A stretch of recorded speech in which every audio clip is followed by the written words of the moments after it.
My name is Maya, and yesterday was my 23rd birthday. While everyone was clinking glasses at my grad party, my dad leaned in and whispered, "Hey, after the guests bounce, you're gonna sign some papers for Uncle Sam." "Just a tax formality, sweetie." I gave him my best, clueless daughter smile and nodded. But the second I got a moment alone, I locked myself in the office, cracked open my laptop, and within 5 minutes, I'd moved my entire multi-million-dollar inheritance from my grandma into an irrevocable trust. It was just a gut feeling, you know? Fast forward to this morning, and my parents and my golden child sister, Lily, found out that the beachside villa, the offshore accounts, and the stocks are all locked behind a legal fortress they can't even touch. My dad turned ghost white.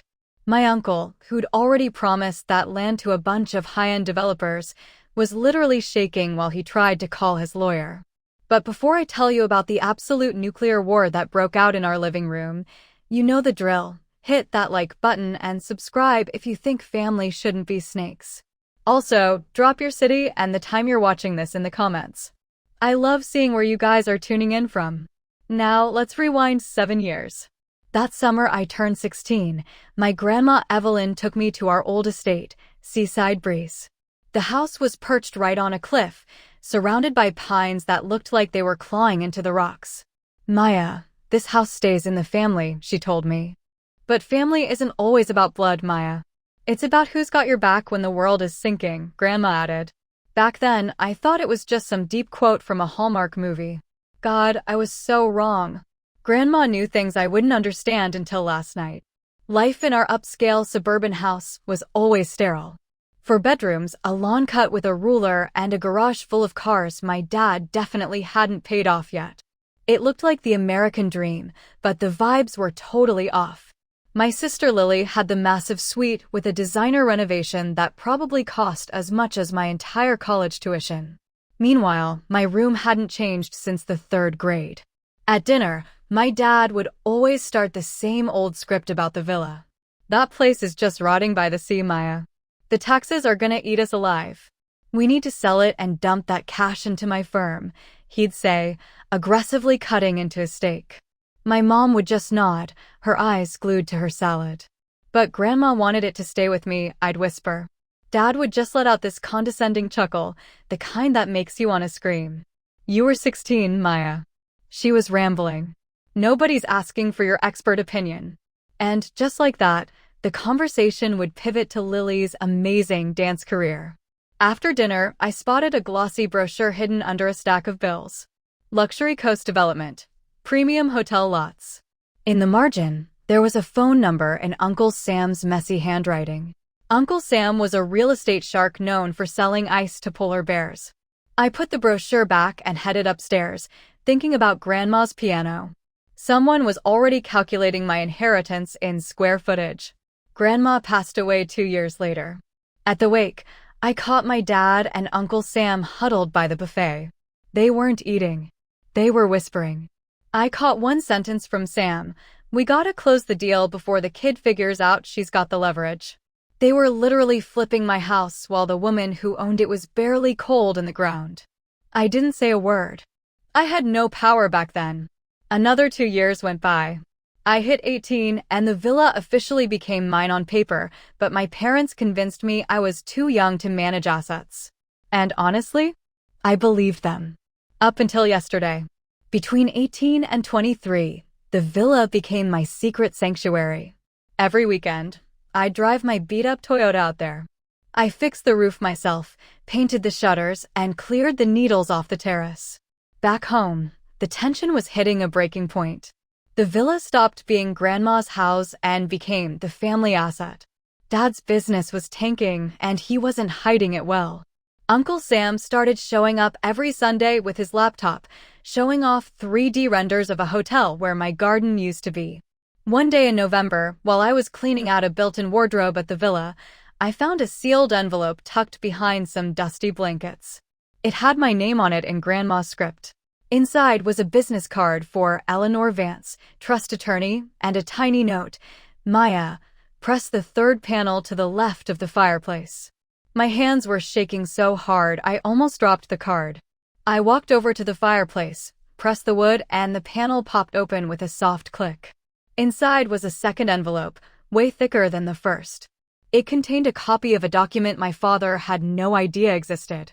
Turns out, Grandma had set up a trust 5 years before she passed. The villa didn't even belong to me personally. It belonged to a fund where I was the sole beneficiary.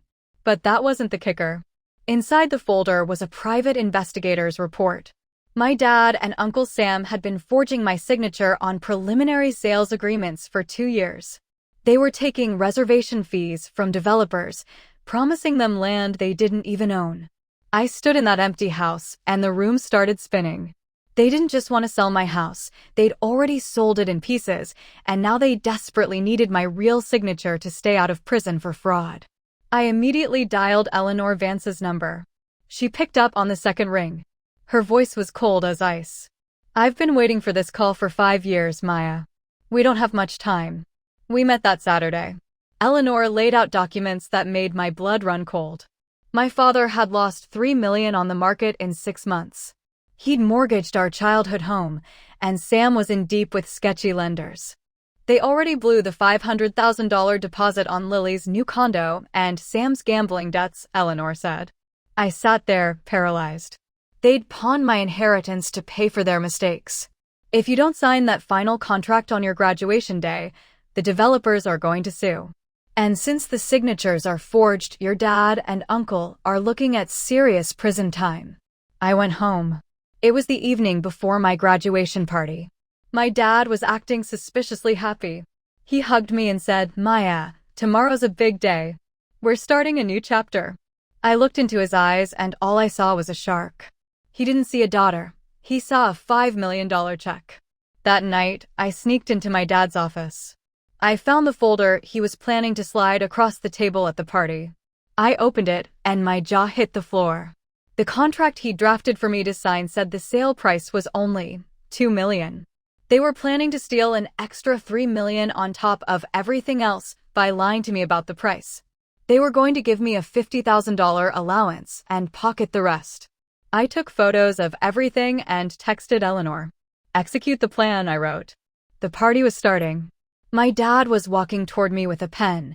The guests were watching. Uncle Sam was sweating through his suit. I took the pen from my father's hand. The whole room went silent. I slowly lowered the pen to the paper, looked my dad straight in the eyes, and I dropped the pen into my glass of champagne. "Oops, my bad." My hand slipped, I said with the most innocent smile. My dad's face twitched. "No big deal, Maya. Sam's got another pen." "Go get it, Sam," he barked. But I raised my hand. "Actually, Dad, since all our friends are here, I have a little announcement." My mom turned pale. I pulled out my phone and connected it to the massive 70-inch TV in the living room. "I decided not to sell the villa for $2 million, like Dad suggested," I said. A murmur went through the crowd. "Because I know the real price is $5 million. And I know the deposit has already been spent on Lily's condo and Sam's debts." A photograph of a secret $5 million contract appeared on the screen, followed by an investigator's report showing forged signatures. My dad lunged for the TV, but I stood in his way. "Don't bother, Dad. All these documents are already with the district attorney. And with the developers." Uncle Sam literally slid down the wall. The guests started filming the whole thing. "You ungrateful brat," my dad screamed. "We raised you. You want your own father to go to jail over a pile of wood." My mom ran over. "Maya, delete that right now. We're family." I stepped back. "Family doesn't forge signatures, Mom. And family doesn't steal their future." At that exact moment, the doorbell rang. It was Eleanor Vance with 2 men in suits. "Good evening. I represent Maya. We're here to discuss your immediate eviction." "Eviction?" my mom shrieked. "This is my house." But Eleanor didn't blink. This mansion was purchased using funds borrowed from the trust. In the event of fraud, all assets revert to the beneficiary. That would be Maya. The guests started scrambling for the exits. Lily came running out, crying that I was ruining her life. "That condo in the city, Lily? It belongs to the trust. And that car? Forget about it," I said coldly. My dad looked small and old. "You're really going to throw us out on the street?" he asked. You have 24 hours to pack, I replied. I drove toward the ocean. By the time I pulled up to the villa, the sun was peeking over the horizon. I walked inside, went to the piano, and pressed the one key that always stuck. Inside was a tiny scrap of paper. One last message from Grandma.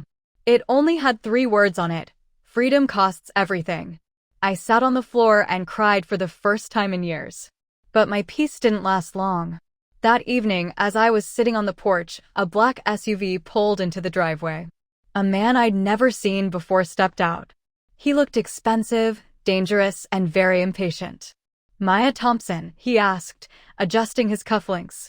My name is Julian Vane. Your Uncle Sam owes my associates $2 million. He put this villa up as collateral 6 months ago. Since he can't pay, I'm here to collect the keys. My heart stopped. The war wasn't over. It was just beginning. Julian Vane didn't look like a guy who took no for an answer. He leaned against the doorframe of my grandmother's sanctuary, his presence like a stain on the polished wood. You see, Maya, he continued, his voice smooth and terrifyingly calm, your Uncle Sam is what we call a high-stakes optimist. He bet the house, literally, on a development project that hasn't even broken ground yet. And since your name was on the preliminary papers, even if forged, the lien is legally binding until a court says otherwise. And courts take years. I take minutes.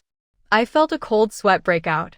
Eleanor Vance had warned me they were desperate, but this was a whole new level of hell. I pulled my phone out, but Julian just smiled, showing teeth that were too white and too straight. Call your lawyer. Call the cops. It won't change the fact that I have a signed deed of trust in my briefcase. I realized then that my victory at the party was just the opening act. My parents weren't just greedy, they were indebted to people who didn't use lawyers to settle scores. I needed to find Sam. He was the only one who could untangle this knot before Vane's associates started moving the furniture out. I grabbed my keys and pushed past him. I'm not giving you anything today, Julian, I snapped, trying to sound braver than I felt. My lawyer is filing an injunction as we speak. I jumped into my car, heart hammering against my ribs. I had to find my uncle before he disappeared forever. I found Sam at a dingy motel near the industrial district, the kind of place where people go to vanish. His car was parked crookedly in the back lot. I didn't knock, I just kicked the door, and to my surprise, it swung open. The room smelled of stale cigarettes and cheap whiskey. Sam was sitting on the edge of the bed, head in his hands. When he looked up, the bravado was gone. He looked like a man who had reached the end of his rope. Maya, I'm so sorry, he whispered, but I wasn't in the mood for apologies. The villa, Sam. Julian Vane is there right now. What did you do? He let out a ragged laugh. Mark and I, we thought we could flip it. We just needed a bridge loan to cover his trading losses. We thought you'd never find out about the trust until the deal was done. I stood there, disgusted. My own blood had treated my legacy like a poker chip. You're going to the police, Sam. You're going to tell them you forged my name on Vane's documents, or I'll make sure you never see the light of day. Suddenly, my sister Lily stepped out from the bathroom. She wasn't crying anymore. She looked cold, calculated, and remarkably like our mother. He's not going anywhere, Maya, she said, holding a small, black box I'd never seen before. Because if Sam goes down, he takes the one thing you actually care about with him. Grandma's real secret isn't in that house. It's in here. She tapped the box. And it involves your real father. My breath hitched. My real father? What are you talking about, Lily? Mark is my father. Lily's laugh was sharp and brittle. Is he? Ask Sam. Ask him why he was always at the house when Mark was away on business trips. Ask him why Grandma hated him so much but kept him close. I turned to Sam, my world tilting on its axis. He wouldn't look at me. His silence was the loudest confession I'd ever heard. No, I whispered, the word feeling like ash in my mouth. That's impossible. Lily stepped closer, her eyes gleaming with a cruel triumph. Mom was desperate, Maya. Mark couldn't have kids, but he didn't want the world to know. So they made a deal. Sam provided the genetics and Mark provided the name. Grandma found out, and that's why she locked the money in a trust for you. She didn't want Mark's family to have it. She wanted her own blood to survive, even if it was a scandal. I felt like I was drowning. My entire identity was a lie constructed to protect my father's pride and my mother's reputation. So that's why you're doing this? I asked Lily. Because you're the only one who is actually Mark's? Or are you a lie too? Lily's face hardened. I'm the golden child because I'm the one who stayed loyal. And now you're going to sign over the villa to Sam and me, or this DNA test goes to every news outlet in the state. Imagine the scandal, Maya. The perfect Thompson family, built on a lie.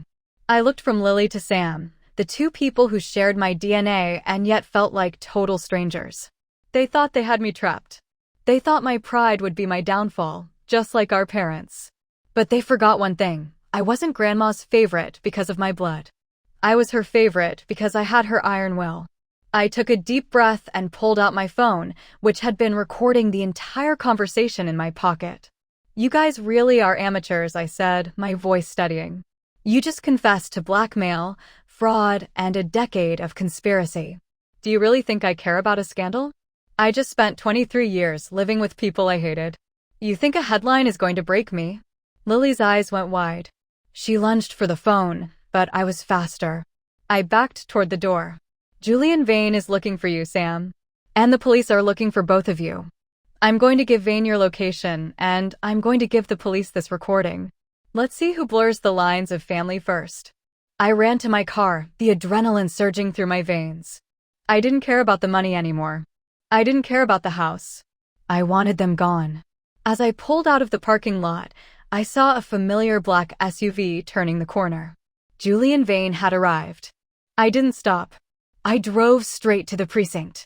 I had one more paper to sign, but this time, it was a witness statement that would end the Thompson dynasty for good. 2 months later, the dust finally settled. My father was serving a 5-year sentence for financial fraud. Sam was in a maximum security facility, facing charges of conspiracy and racketeering. Lily and my mother had moved to a small apartment in a town 3 states away, living off the meager wages they'd once mocked. The villa at Seaside Breeze was officially mine, clear of all liens and debts.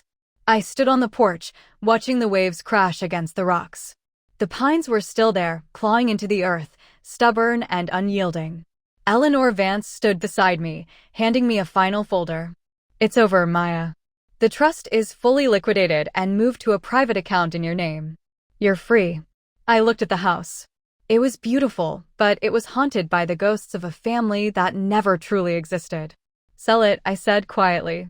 Eleanor looked surprised. You spent so much time fighting for it. I smiled, thinking of Grandma's note. Freedom costs everything, Eleanor. And as long as I own this house, I'm still tied to them. I want to build something of my own. Something real. I walked down to the beach and threw my old house keys into the ocean. As the sun set, I felt a weight lift off my shoulders that I'd been carrying since I was 16. If you're ever caught in a web of lies, remember this. The truth doesn't just set you free, it clears the ground so you can finally start over. What would you do if your whole life was a lie? Let me know. Peace. The rain in Seattle was a far cry from the salt spray of the villa, but it felt right. I'd sold Seaside Breeze for $7 million, moved 2,000 miles away, and changed my last name to Evelyn. I was no longer a Thompson. I had a small, minimalist apartment overlooking the Sound and a new job in private equity. I thought I was a ghost. Then, a week ago, a courier arrived with a package that didn't have a return address. Inside was an old-fashioned brass key and a coordinates card pointing to a location in the Swiss Alps. No note, no name, just the key. I spent 3 nights staring at it, the metal cold against my palm. Was this another trap from Sam? Or was it a final breadcrumb from Grandma? I knew that if I ignored it, I'd spend the rest of my life looking over my shoulder. I booked a flight to Geneva. As I sat in the airport lounge, I noticed a man in a gray suit sitting 3 tables away. He wasn't looking at me, but he was wearing the same cufflinks Julian Vane had worn on that final day at the villa. My blood turned to ice. They hadn't stopped. They had just been waiting for me to find the key. I realized then that the $7 million wasn't the prize, it was the bait. And I had just swallowed it whole. I needed to move fast. The vault was buried deep beneath a mountain, a high-security facility for the world's elite. I handed the brass key to the clerk, my heart drumming a frantic rhythm. He didn't ask for ID, he just looked at the key, then at me, and nodded slowly. "Welcome back, Miss Evelyn," he said. My breath hitched. He didn't say Thompson. He said Evelyn. He led me to a private room and placed a heavy steel box on the table. Inside wasn't money or gold. It was a single, leather-bound ledger and a digital hard drive. I opened the ledger and saw hundreds of names, dates, and amounts. It wasn't a record of debt. It was a record of insurance. Grandma hadn't just been a wealthy widow, she was the silent banker for some of the most powerful and corrupt people in the country. My parents and Sam were small fry. They were just trying to steal the house, but Julian Vane wanted this ledger. It was a map of every bribe, every payoff, and every dark secret of the corporate world. I understood now why Grandma had been so careful.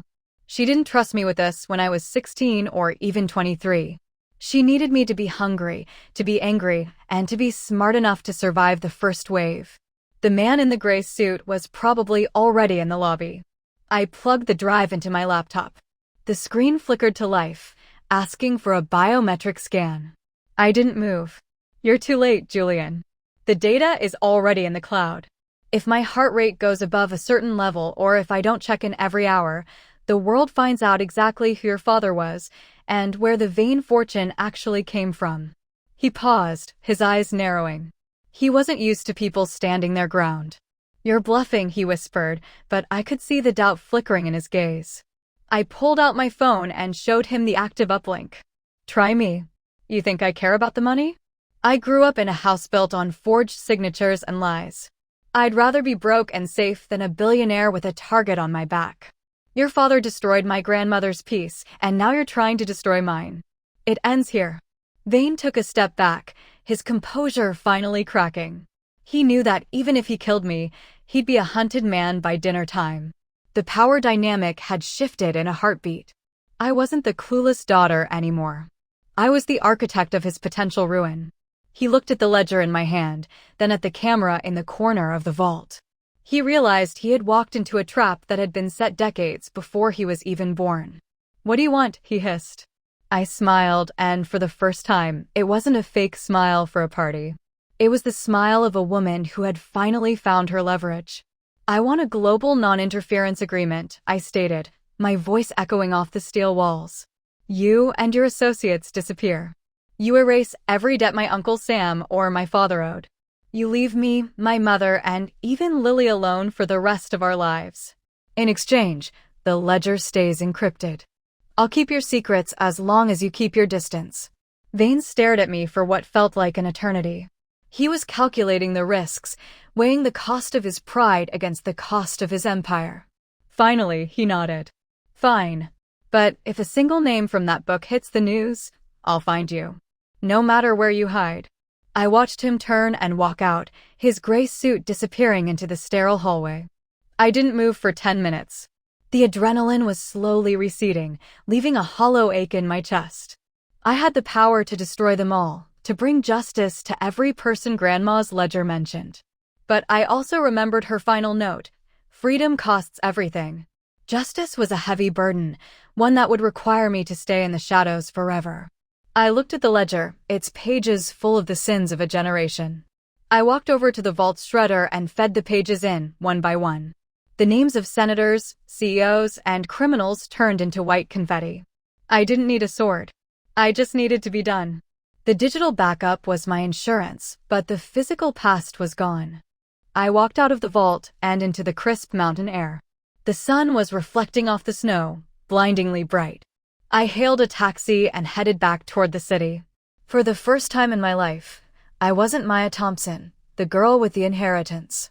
I wasn't Maya Evelyn, the ghost in Seattle. I was just a person with a future that belonged to no one but me. I took my phone and deleted the check-in app, permanently locking the digital drive in a dead-drop server that would only open if I chose to.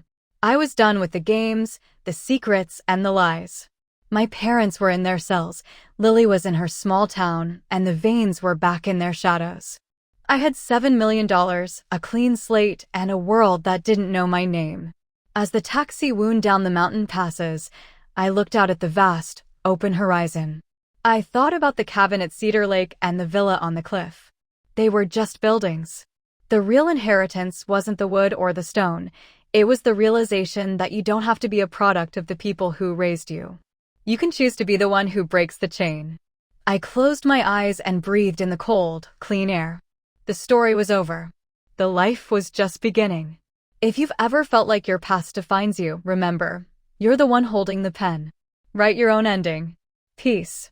3 years passed like a blur of glass towers and digital numbers. I was no longer the girl who threw keys into the ocean.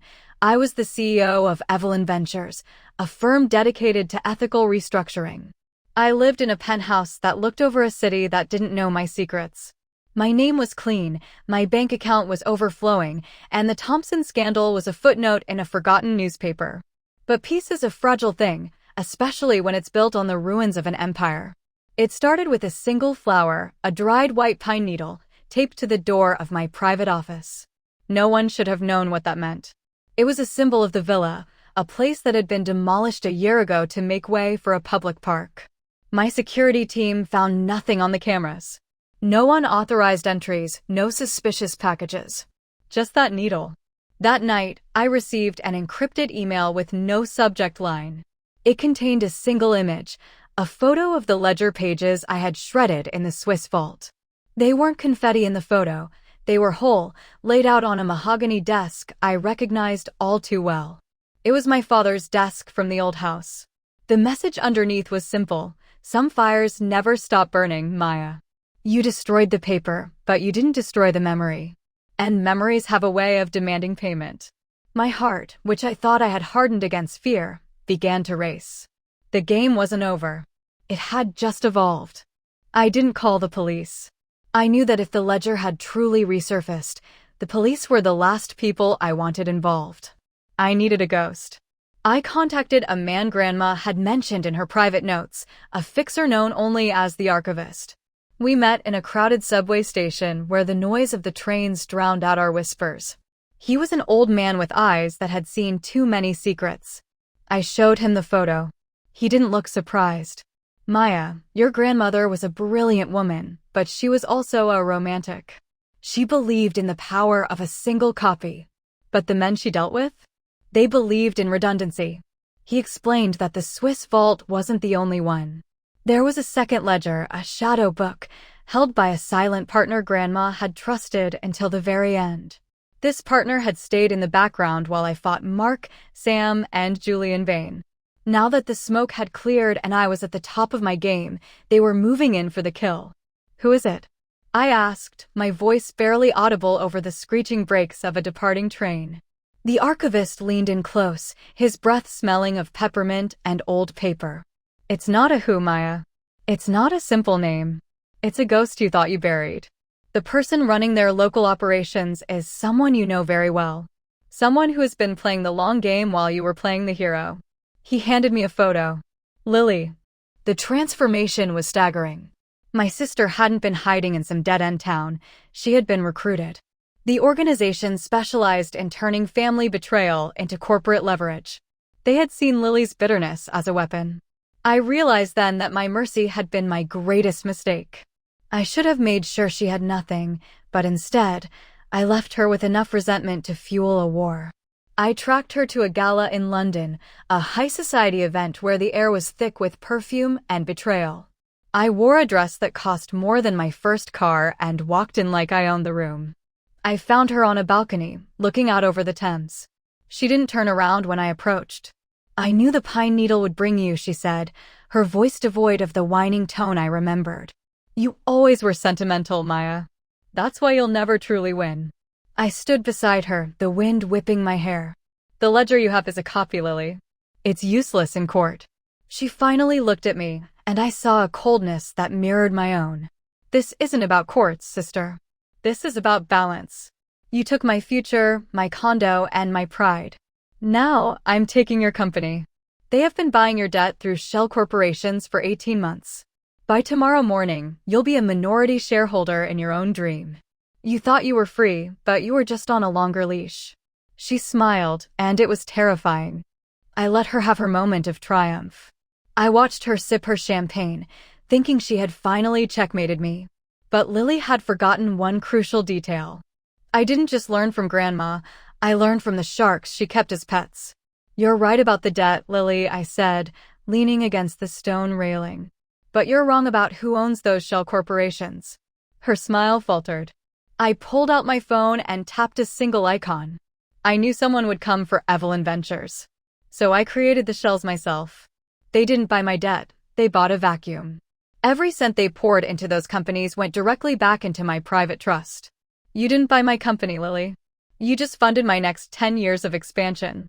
The look on her face was worth every second of the 3 years I'd spent planning for this. She realized that she hadn't been the predator, she had been the prey. I leaned in and whispered in her ear, "Tell your friends that the Thompson name is dead, but the Evelyn legacy is just getting started. If I ever see a pine needle again, I won't just fire you. I'll erase you." I walked away without looking back. As I stepped out into the night, I felt true closure. No more ghosts, no more secrets. Just me.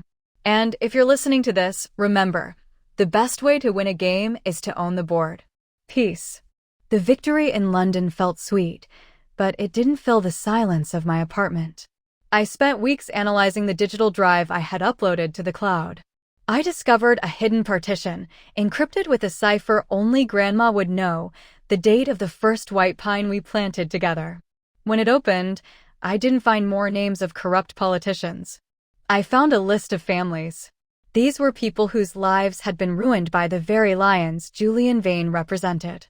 My grandparents hadn't just been bankers for the corrupt, they had been funneling a percentage of those dark profits into a secret relief fund.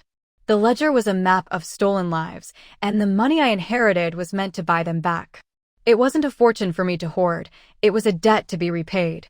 Suddenly, the weight of the 7 million felt different.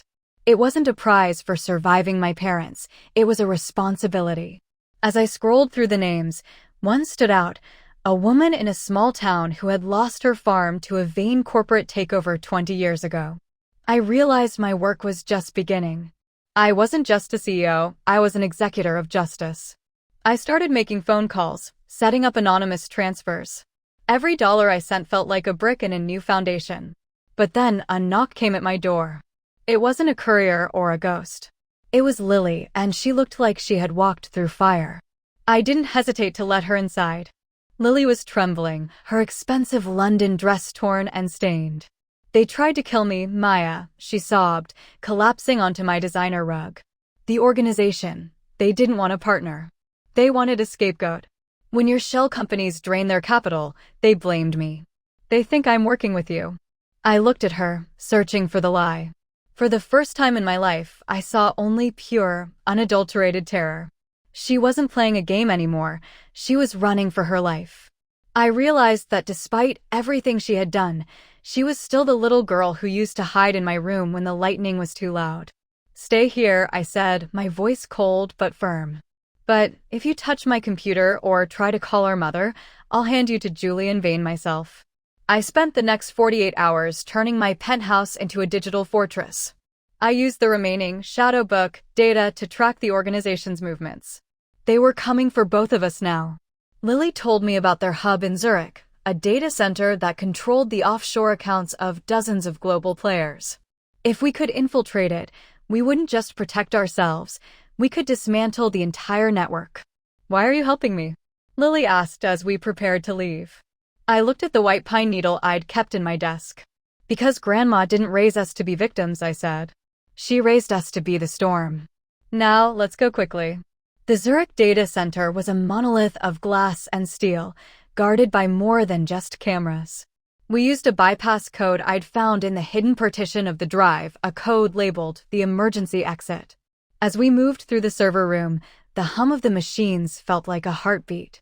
Lily was surprisingly capable, her desperation fueling a focus I'd never seen. We reached the main terminal and initiated the final upload. This wasn't a decentralized leak to journalists, it was a command to return all stolen assets to their original owners. The relief fund was finally being activated on a global scale. Suddenly, the alarms blared. Red lights bathed the room in a bloody glow. Julian Vane appeared on the monitors, his face distorted by rage. "You're destroying trillions, Maya. You won't leave this building alive." I didn't blink. I entered the final keystroke. "It was never your money, Julian. It was theirs." The doors hissed shut, but not to trap us, to lock the security team out. We had overridden the entire building's operating system. As the data flowed out of the servers, I felt a strange sense of lightness. The Thompson legacy was finally being liquidated.